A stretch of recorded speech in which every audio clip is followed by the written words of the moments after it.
Hey guys, it is Garrett Stewart with Keller Williams Group 1 Inc. and Hartwell Homes. It is that time of the month again where we are taking a look at the market update for the Reno Sparks area. So let's dive right in and take a look.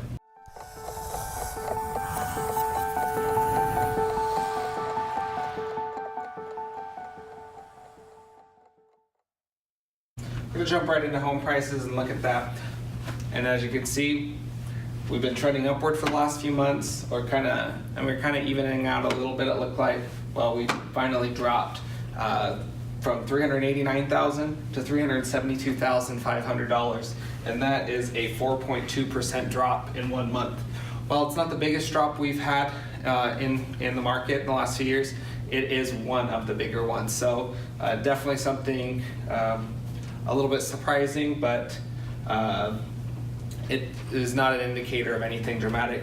If we saw that for a few months in a row, that would be something more to be worried about. But right now, we're going to just track and see what happens in the next few months and see if that's an abnormality or if we are really seeing a dramatic shift in the market.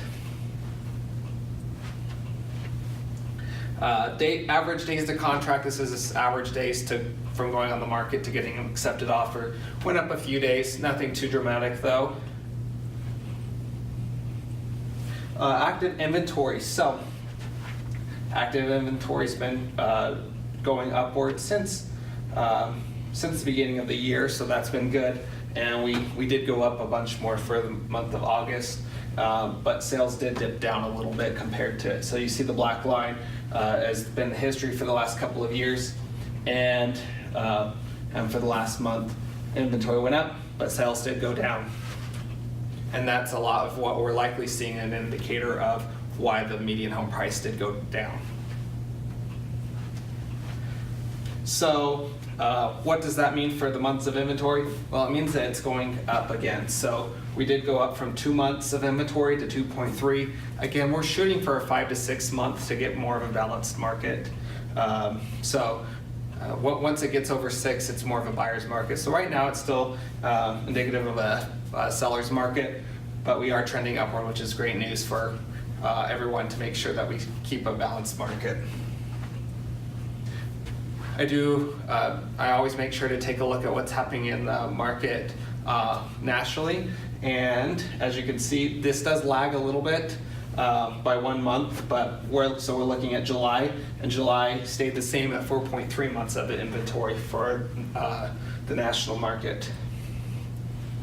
Now, I pulled this up there because this is what we're seeing right now. And this is the graph starts at 2008 all the way until today. So just over 10 years of looking at the market. And as you can see, this is the beginning of the recession, essentially, all the way till today. And at the beginning of the recession, we had a lot of inventory, a lot of homes for sale that just were sitting for a long time. And then the median home price was still continuing to go downward. And finally, as it starts to go up, so does the inventory starts to go down. So there is a balance there that it does. Basically, it's a supply of, or the law of supply and demand. So that's what we're seeing right now. We're getting a little bit more supply, at least we saw that for August. And so some of the price did go down a little bit because there was a little bit more supply. Now this is a lot of numbers and a lot of figures, so I'll try to keep it quick for you and it's simple to see. Basically, this is every August for the last 5 Augusts. So 2018, 17, 16, 15, and 14. Again, median home price for this month was $372,500, and since August 2014, every month has been trending upward.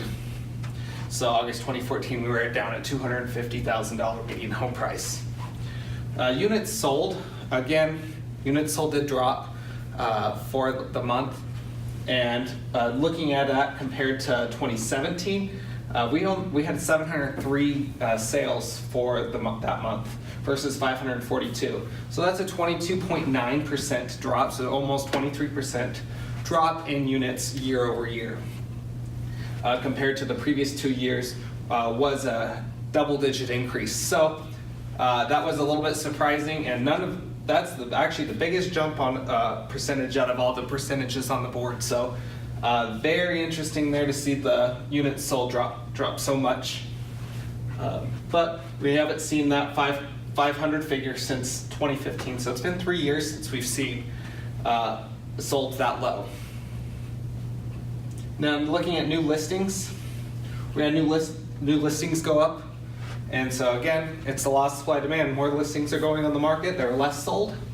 That was a 4.3% increase in new units going on the market year over year compared to the last few years. You can see here. Inventory went up about a little over 130 units year over year. So there are 130 more properties that were on the market in August of this year over last year. Months supply of inventory, we're at 2.3 months compared to 1.8 months of inventory this time last year, or 3.3 months in August of 2016, 2.8 months in August 2015, and 3.4 months in 2014. So as you can see, it's been a long time since we've had a balanced market of about 6 months of inventory. So we are trending upwards though, which is good news. So we're going to keep an eye on that though, and hopefully we can maybe in the next few months reach at least a 3 months inventory. So interest rates, we're watching those. We've been talking about them trending upwards, still forecasted to go upwards for the next year. We're going to end this quarter guessing around 4.63. This is the average of the 3 biggest players that forecast the interest rates. 4.63, 4.73 for the end of the year, 4.83 for the end of first quarter of 2019, and 4.9 we're going to end the year, or end the first half of the year of next 2019. So they are trending upward, nothing too dramatic, but that can change very easily. The elections are coming up in just a few months, and as you probably saw last November, or 2 years ago, interest rates changed dramatically in elections 2 years ago. So interest rates are greatly affected by the elections. So we're going to see what happens with the elections and how that's going to affect the forecast for the interest rates.